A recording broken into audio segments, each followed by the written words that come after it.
Hello, everybody. Dumb Wrestling Faithful. We're back once again, and it's that time of year. Harsh Judgment time, not Bees and Seedings time. That was a month ago. Yeah, we're not that close yet. Yeah. So, I mean, figure we did one of these for Bees and Seedings, and it got a pretty good response from our small fan base, but nonetheless. So we are back once again to do this again. Harsh Judgment 3. We're going to be announcing the matches, giving our predictions, and also got a company email here. A couple more matches will be announced on this show, so it should be exciting.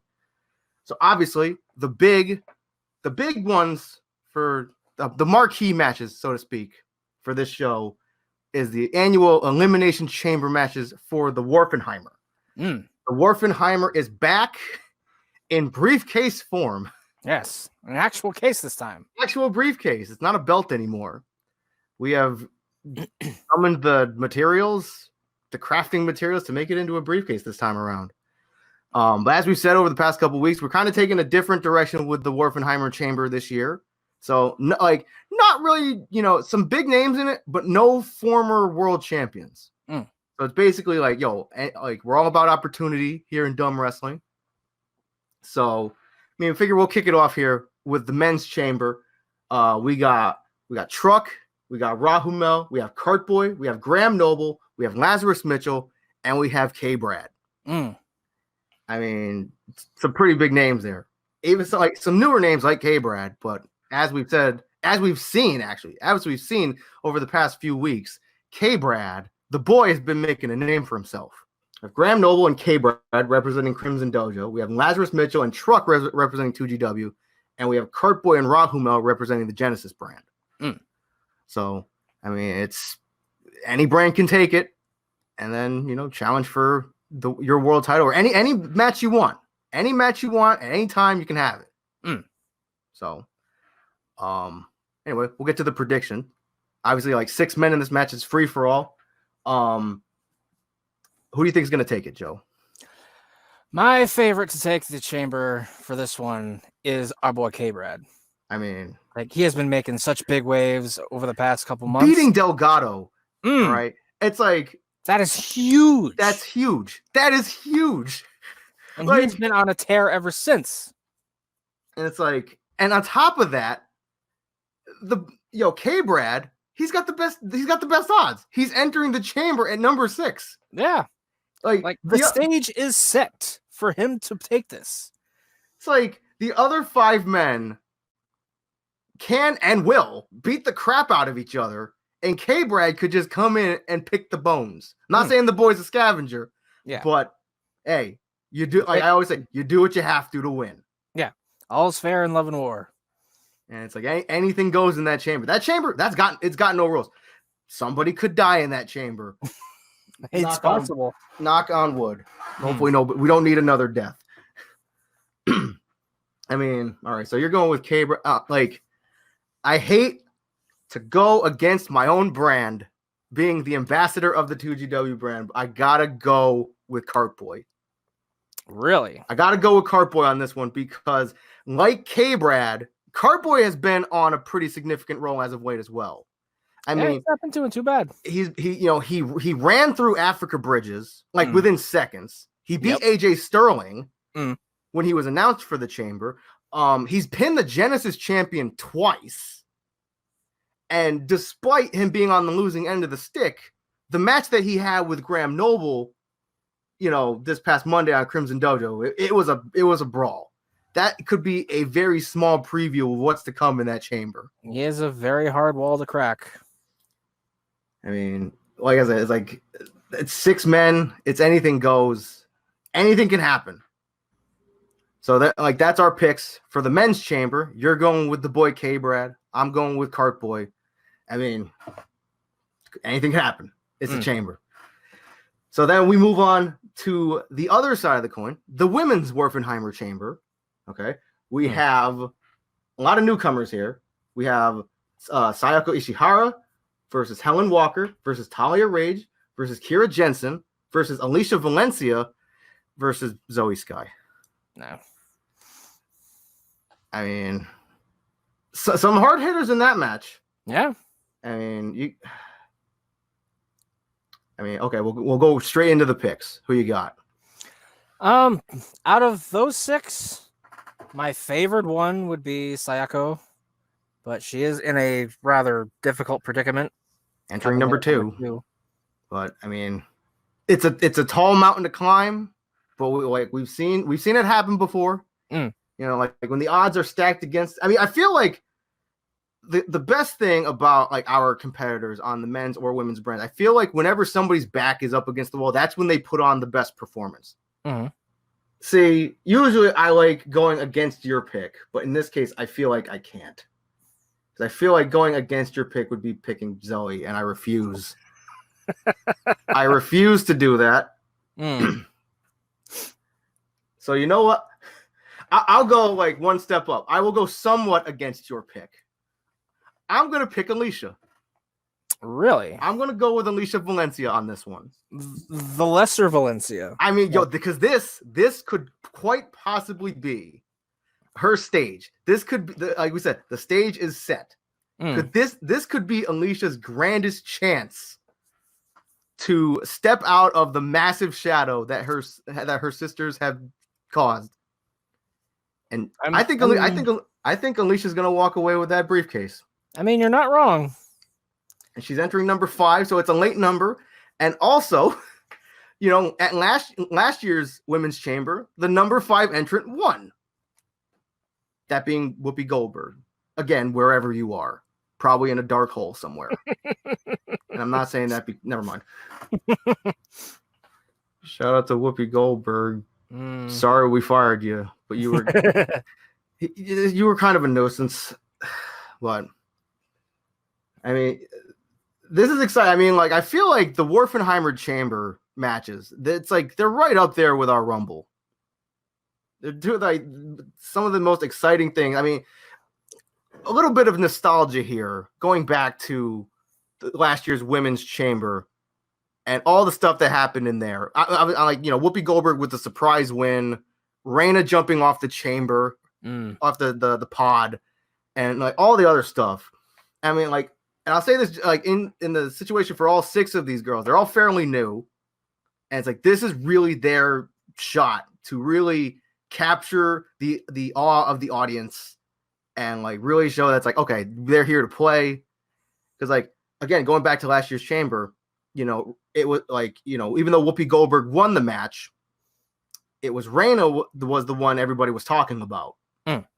So again, like you might not win, but it's like, you know, you get the people talking about that's what it's all about. So we'll move on to the next confirmed match. A hotly contested match for the Funtime Friendship Championships. It will be a last chance match. The champions, Dadman Inc., Ace and Nate, defending their title against Power 80s. So in case you don't know what we mean by a last chance match, it's their last chance. Obviously, like the usual 15-minute time limit out the window. These men will fight until there's going to be no countout, no disqualification. They're going to fight until we have a definitive winner.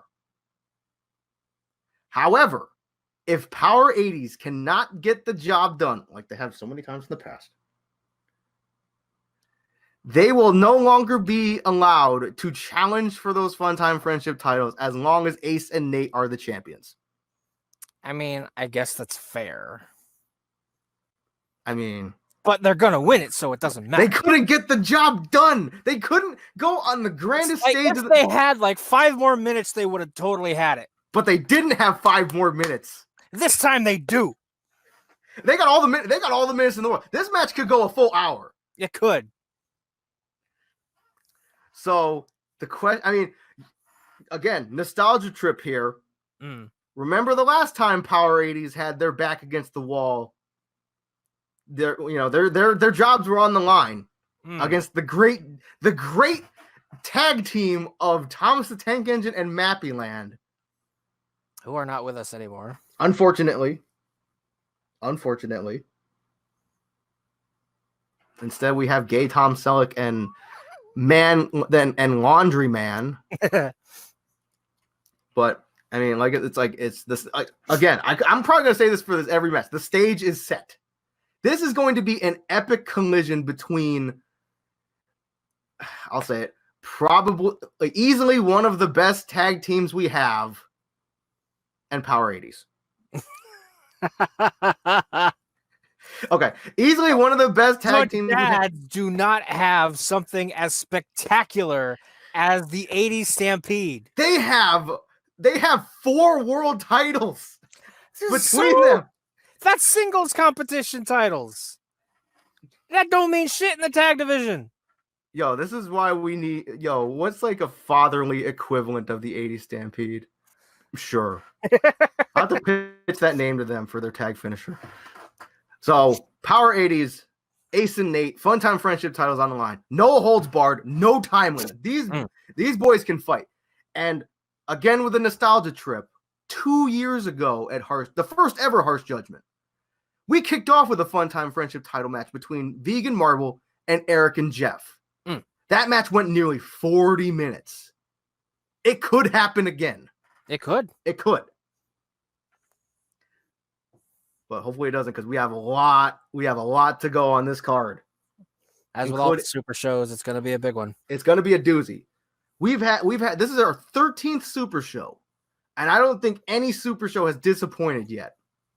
They've all knocked it out of the park, including what could be the next match I'm about to announce, the most emotional match on the card, the retirement match of Africa Bridges. One of the greats, the OG, one of the OGs, probably the only OG left of the original Dumb Wrestling crew. Well,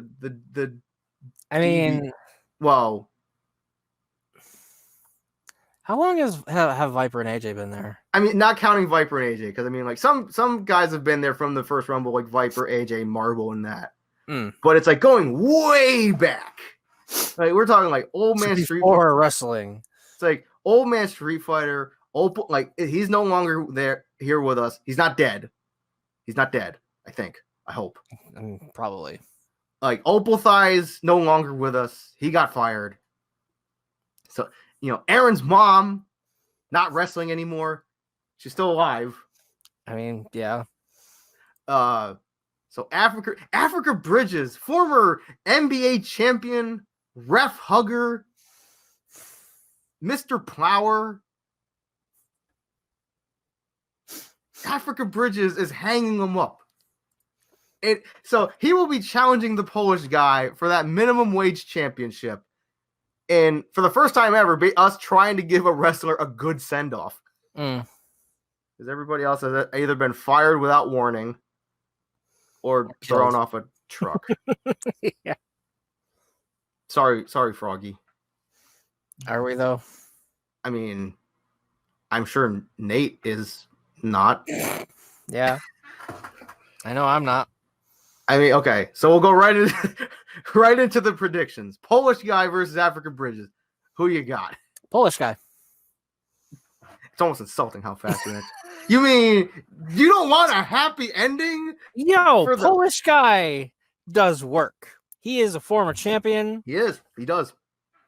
He's current champion. Yeah. Yeah. Current and former champion. Yeah. Concurrent.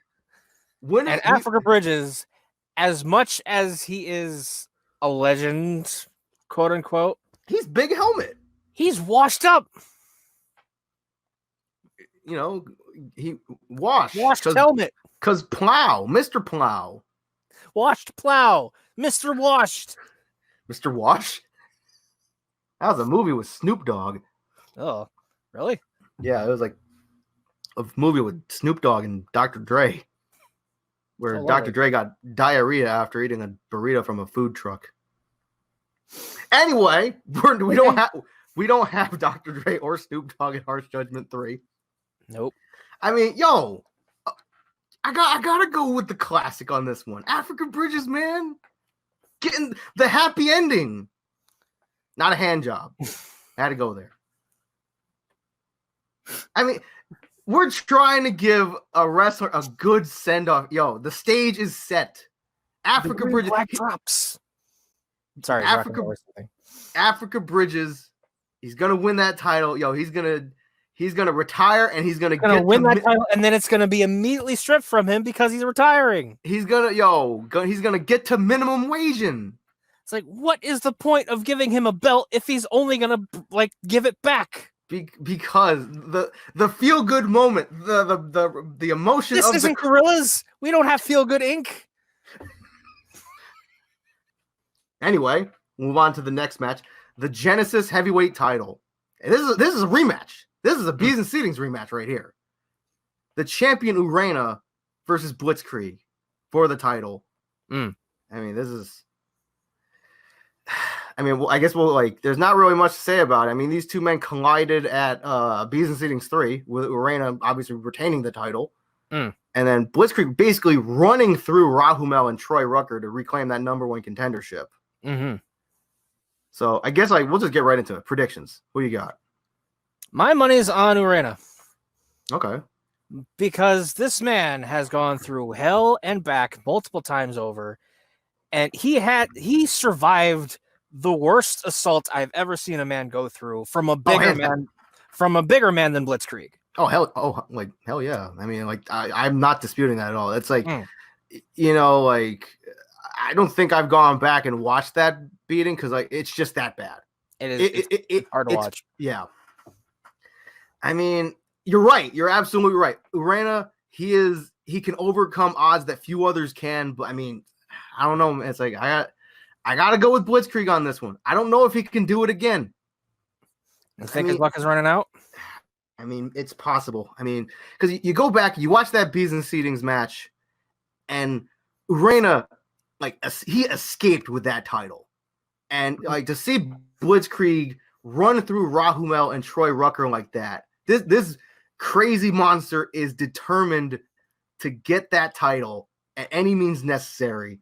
And I don't know if Urena can. I don't know if he can overcome it again. It might not be. We'll have to see. We'll have to see.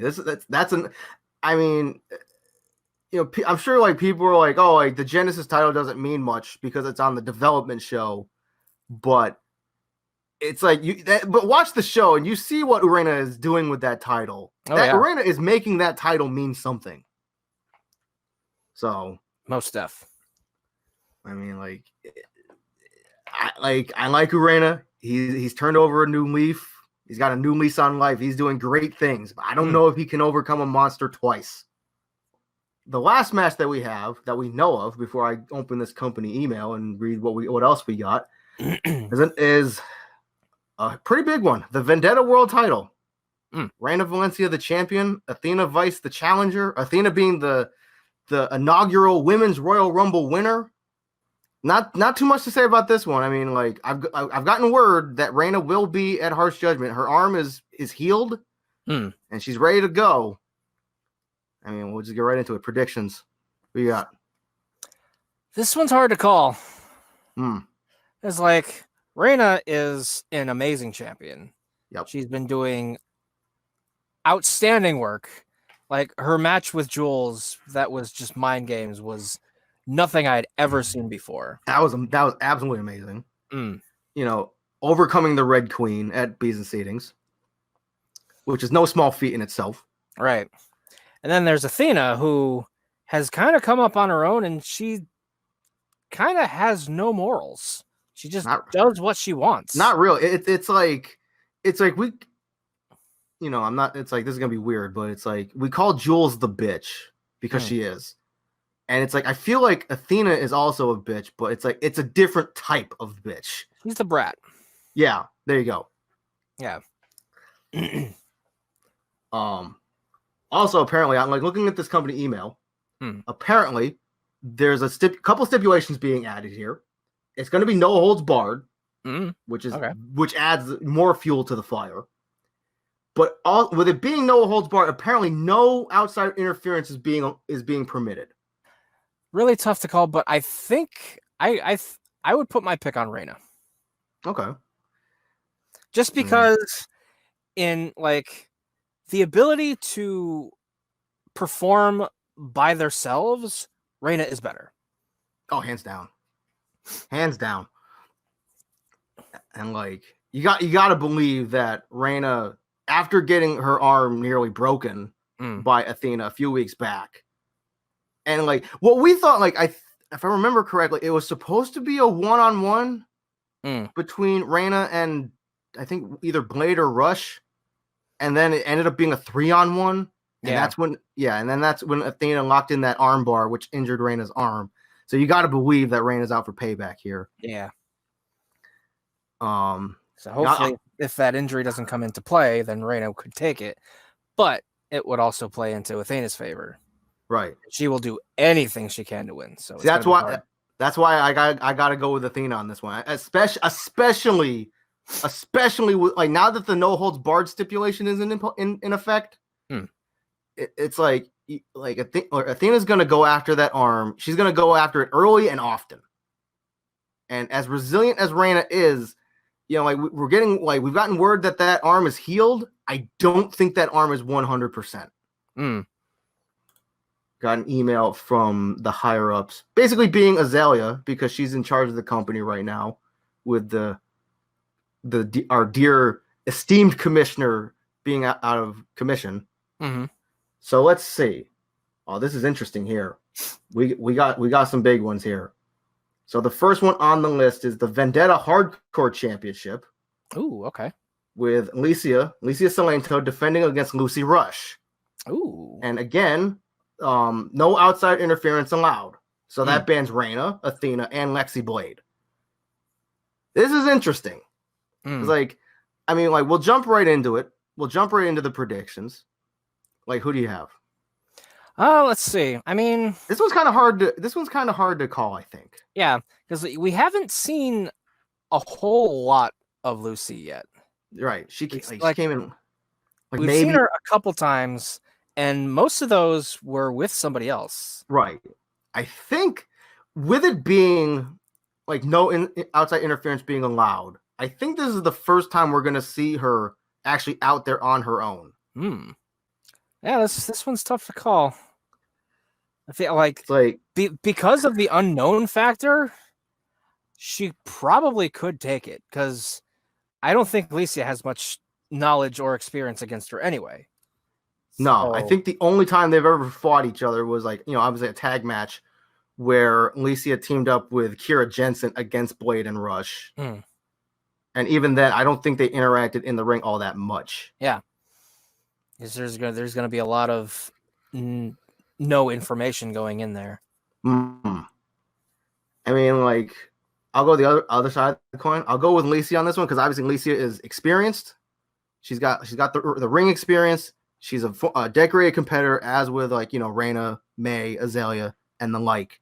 And also, Alicia's been on a real roll as of late. She just retained that title against Talia Rage just last week, just a few days ago. So I mean, she's on a roll. But I mean, this one, I honestly say this one is probably one of the bigger toss-ups, just because of the unknown factor.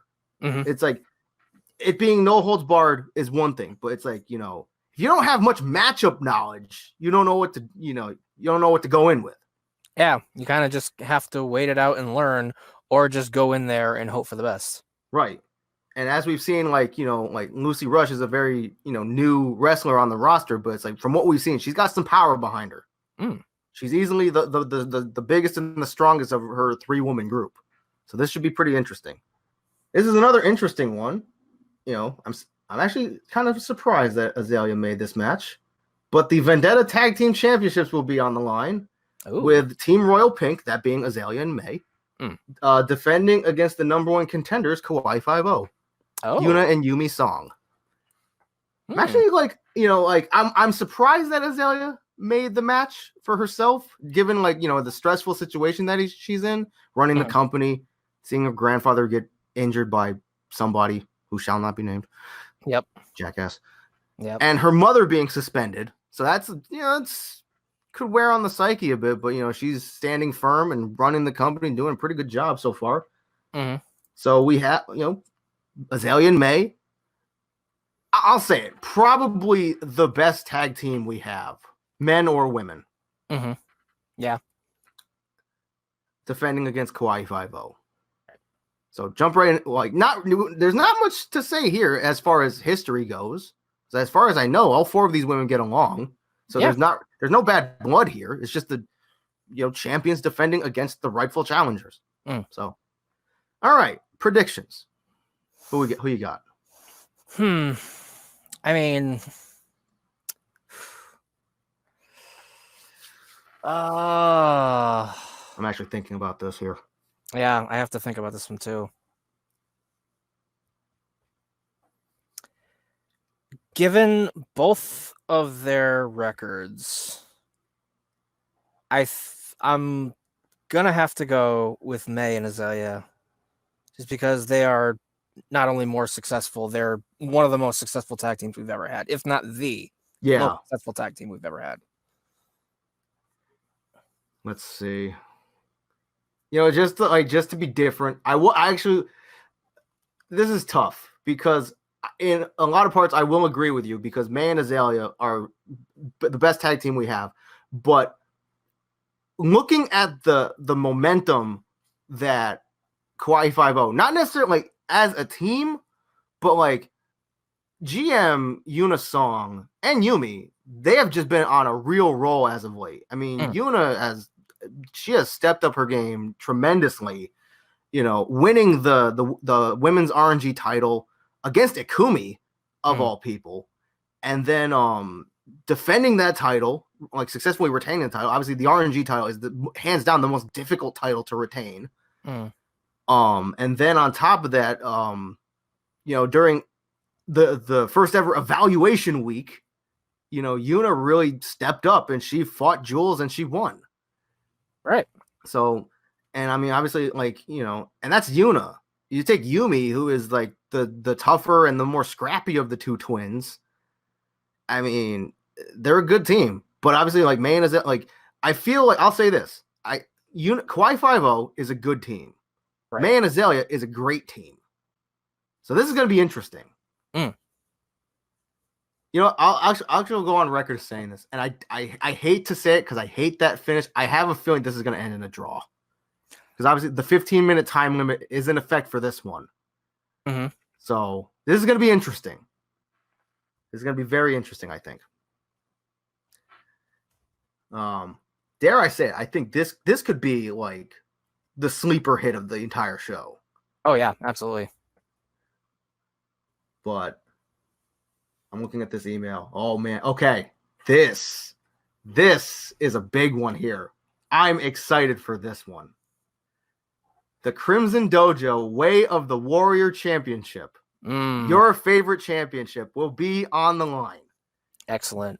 Jonathan Worcester will be defending against Vig the Barbarian. Oh, that one gives me chills. I got to chill down my spine for that one. John versus Vig. Extreme Rules, 2 out of 3. That hasn't happened yet, has it? It has not. John beat Vig a few weeks back in a triple threat to become number one contender. I mean, but this is the title's on the line. And this Extreme is Rules. Yeah, Extreme Rules, 2 out of 3 falls. Falls count anywhere. See, this is. Oh man, this is a toss up.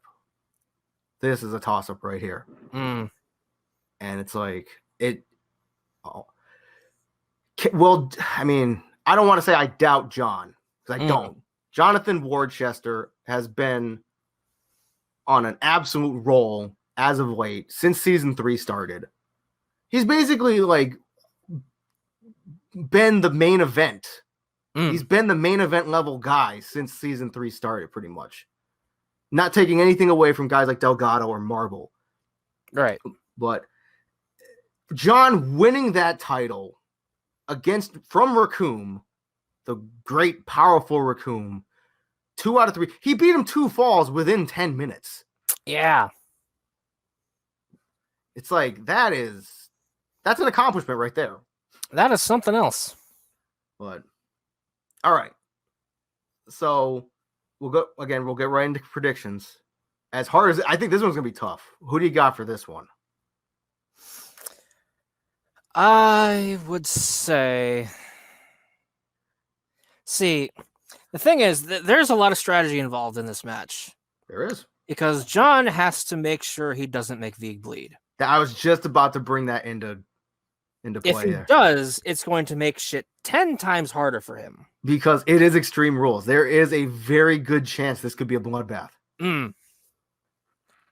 So, if he doesn't make Vig bleed, I'd say it's like 70-30 John's favor.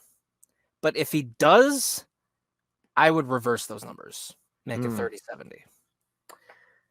And like, I mean, it's as big, powerful as John is, especially John getting the upgrades, those arms, and pretty sure he still can't use those swords. Yeah.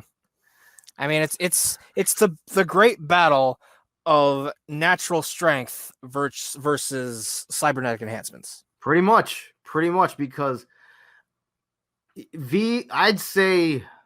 I would say there is one man on our entire roster stronger than Vig, and that being Marble. I think Vig is stronger than Delgado, and Delgado is strong. We've seen that. Oh yeah. I'm not even going to go against it like your prediction because I 100% agree. Because if John doesn't make, I'll echo your statement. If John doesn't make Vig bleed, I'd say John has this all wrapped up. But it's a tightrope. It's an absolute tightrope because it's Extreme Rules. It's no holds barred. A lot of toys can come into play. Ladders, chairs, tables, sledgehammers, kendo sticks, whatever. These men can fight in the crowd if they wanted to. Yeah. I mean, we'll have to tighten up security for that match. Make sure that nobody gets hurt. Right. Okay, I'm looking at this email. Apparently, this is another big one. I don't really know what to say about this one. Apparently, the Masked Marble will be at Harsh Judgment. I didn't think he had a challenger. Huh. But apparently, the Marble's issuing an open challenge. Really? So because he wants to compete, but he doesn't have a challenger. I mean, who in their right mind would fight him? I mean, this is true. He beat Delgado. It's like you don't really get much higher than that. Yeah. It's like he beat Delgado and Vig already has a match. But I mean, this is interesting. An open challenge by the Marble. Yeah. I'm not sure. I mean, it's a huge opportunity for anyone in the Dumb Wrestling locker room, regardless of brand. Yeah. To go out there and challenge the demigod. Yeah, it's like you get to go up against the Masked Marble. Yeah, not even the biggest man in the entire company. Right, even if he wasn't Crimson Dojo champion. It's like, I'll say it, Marble is a man that is basically above title. He just has a title anyway. Yeah. Because he won it. Yeah. It's like there's the titles you wear and the titles you earn. Right. And the Marble earned the biggest title. The Marble has earned the title of demigod. We have rattled off his accomplishments time and time again. Because there are times when I look at his accomplishments and I'm shocked by his accomplishments. Who would have thought that he would have won King of the Ring and the Royal Rumble in the same year? Like, I didn't think that would be possible. That just goes to show you how big, strong, and powerful this man is. It's like that King of the Ring bracket was stacked. He beat AJ, he beat Eric, the two other Grand Slam champions, and then he beat Viper in the finals. He went into the Royal Rumble, hands down the most stacked Rumble in the history of our Rumbles, and he won the damn thing. Yep.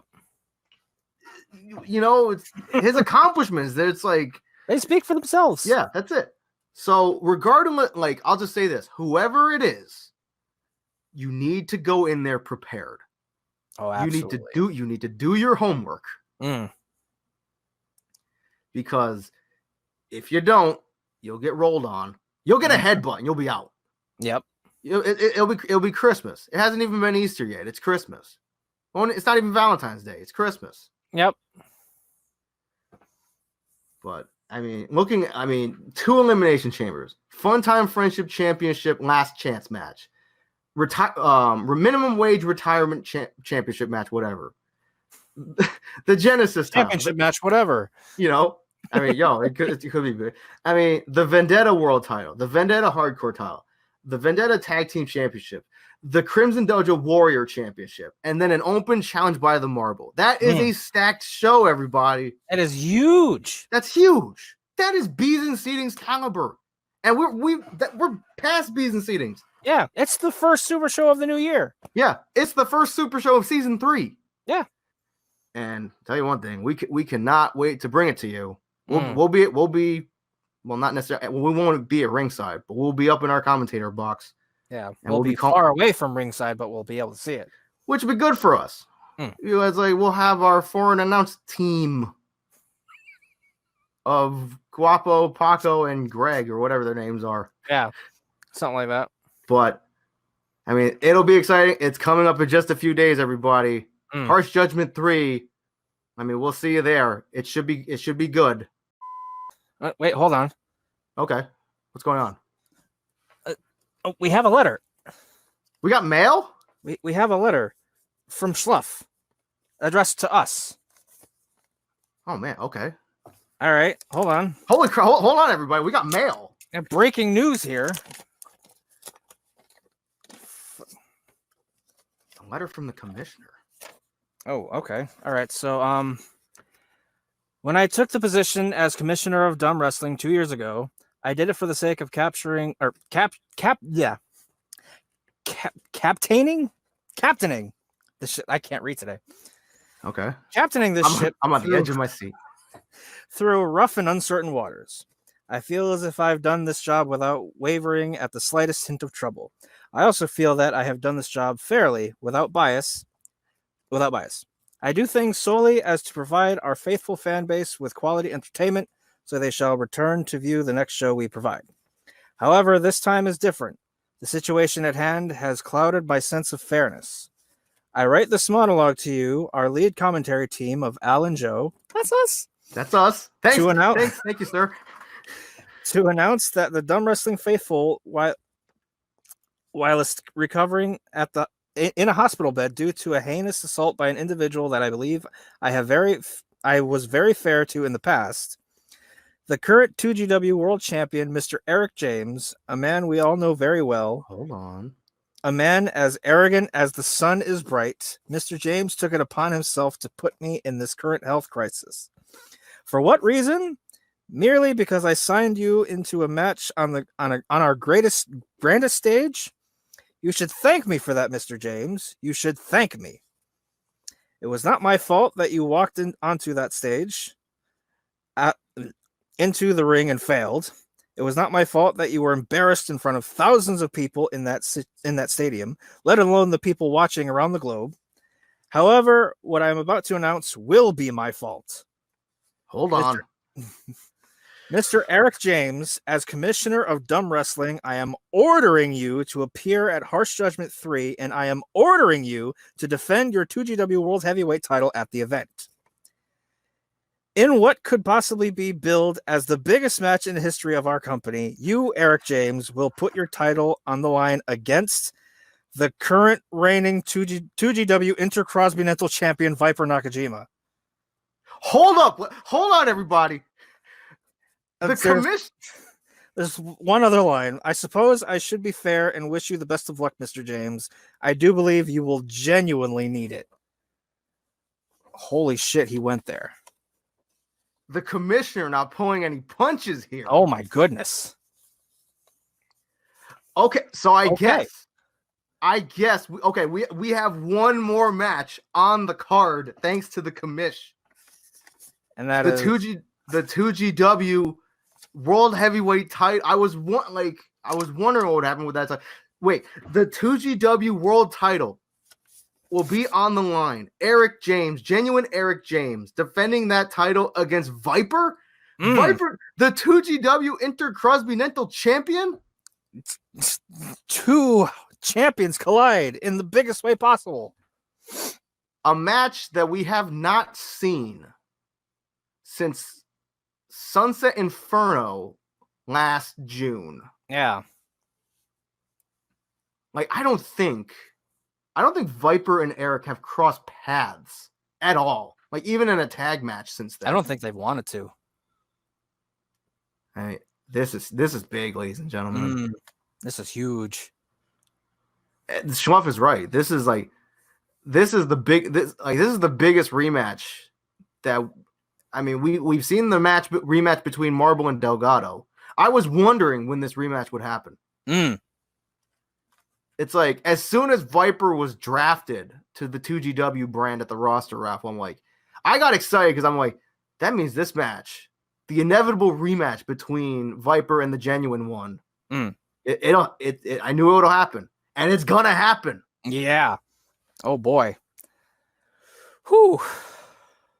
I mean, if you didn't need another reason to tune into Harsh Judgment 3, everybody. I'm looking at the card now. It's like 2 elimination chambers, the Vendetta World Title, John versus Vieg, an open challenge by the Marble, and now Viper versus Eric for the 2GW World Title.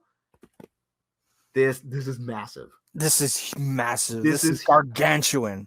This is Super Show caliber right here. It's like we said at the beginning, this is our 13th Super Show, and it's like this is gonna knock it out of the park. Dumb Wrestling delivers on the Super Shows, folks. Oh, absolutely. But I mean, I gotta chill down. I'm looking at this card now, and I'm like, I gotta chill down my spine here. I'm excited to call this show, and it's just a few days away, folks. You ain't gonna want to miss it. Oh yeah, before we wrap up, I guess we'll just jump right into predictions. Eric versus Viper. Oh God, you want me to call that now? It's like we've had a few toss-ups in the predictions department on this preview show. I don't know. Like they're both incredible competitors for one way or another. But Eric's performances, they speak for themselves, as do Viper's, and Viper on an absolute roll. Eric defeating is a showstopper. Like he performs incredibly, like all the time. Viper is at his best at a Super Show. Pretty much. It just astounds me about Eric James, the arrogant bastard, that he's such a showstopper, and he performs these incredible matches in front of the people, but yet he doesn't care about the people. Yeah, I mean, when your head's that big. And then, Viper, he performs his best at a Super Show, and he's on an absolute roll, defeating Aaron to reclaim that Intercontinental title. This is, it's like we're in the predictions department, but I don't know if I can make a prediction on this one. This one I don't think I can either. It's like I was able to squeak by with a prediction on John versus Vieg. But I'm like, this one, I don't think I can predict this one. This one could literally go either way. Yep. This one's a toss-up. Easily a toss-up. Because you have a clash. It's a clash of the Titans, but neither of these men are very big. It's it's the power and ability of somebody like the Marble condensed into a smaller size. Pretty much. It's like, their accomplishments speak for themselves. Eric is a 2-time world champion. Viper is a 2-time world champion. Eric is a former Intercontinental champion. Viper's the current Intercontinental champion. Both men are former Funtime Friendship champions. I mean, it's that's it. But I'm excited for all of these matches, but I gotta say that Eric versus Viper, that one alone is worth the price of admission. It's like that could take the cake and the whole platter it was made on. Pretty much. It's like I'm pretty sure that one's going to headline the show. That's going on last. That has to. Because that's a huge match. And that's the only match that was made by the commissioner himself. Yeah. The commissioner wrote us a letter to announce that match. And he didn't pull any punches in that monologue either. Oh, yeah. I mean, it's like, I feel like all these matches have the potential of setting the bar very high. But then Eric versus Viper is going to take that bar, it's going to put it on a rocket ship, and it's going to shoot it into orbit. This Harsh Judgment 3, folks. It was already a can't miss show. It has been elevated. And it's coming soon. It's coming soon, just a few days. So sit tight, everybody, and we'll see you there. So on behalf of the Dumb Wrestling Commentary Team, I'm Al. I'm Joe. And we'll see you at Harsh Judgment, everybody.